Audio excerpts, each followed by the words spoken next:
Hello guys, this is Enix Gaming, Life Safety Guy, and this is Shed Fire Alarm Test number 3. So, to get started, our first pull station will be the Kid B5 Fire Alarm Pull Station. It's dual action lift and pull. This Fire Alarm Pull Station is a pretty old pull station. It was made in 1982 in February. Pretty old. It's made of all metal, and I got this on eBay. Really nice pull station. So this fire alarm test is going to be going pretty quick.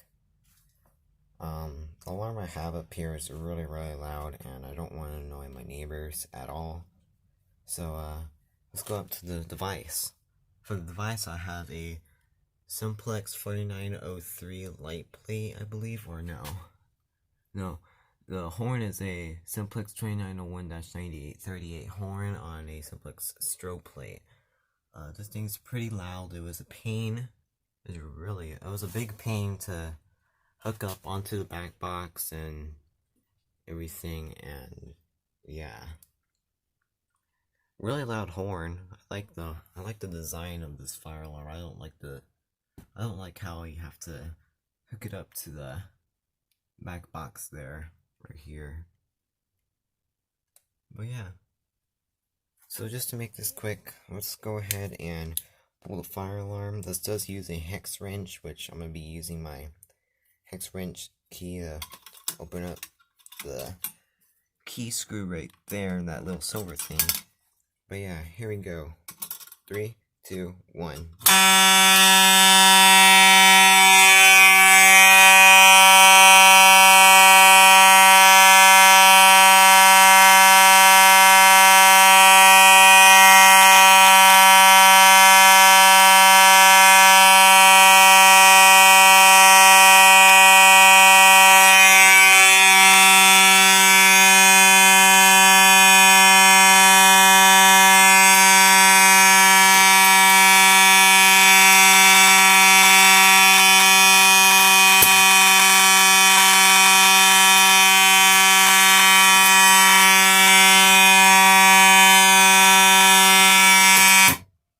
Alright, that's really loud. I'm gonna go ahead and screw this in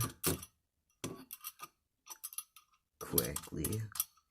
It's hard to do this with one hand since I'm holding the camera right now and I don't want to set off the alarm again. So, here. Let's see.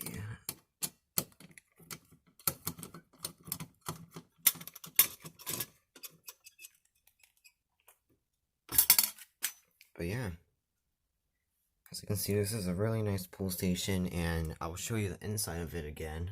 Right now, I'm going to pause the video. Alright, so this is how it works. So you just lift and pull this, and of course the alarm will go off, but I'm using the adapter. After you pull it, you're going to reset it with the hex wrench key, and you're just going to turn it. Oops.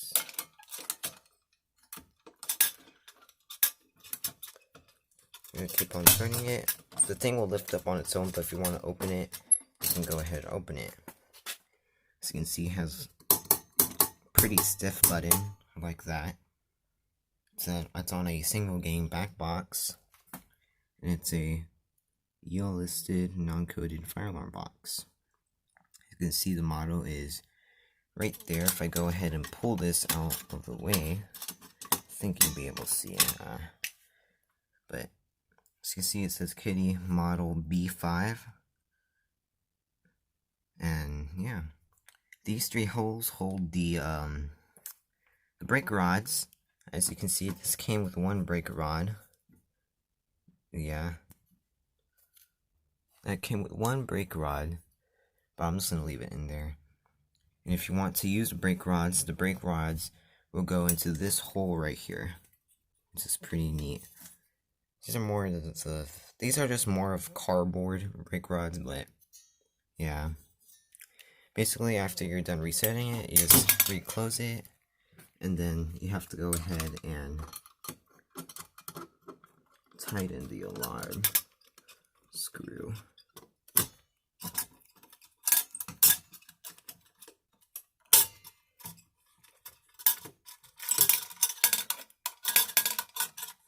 It's not tightened all the way. This is really difficult to do one hand. Basically, you just tighten it, and boom. So this will conclude fire alarm test number 3 for the shed. There will be more fire alarm videos coming soon. But yeah, stay tuned. Thank you for watching and have a great day.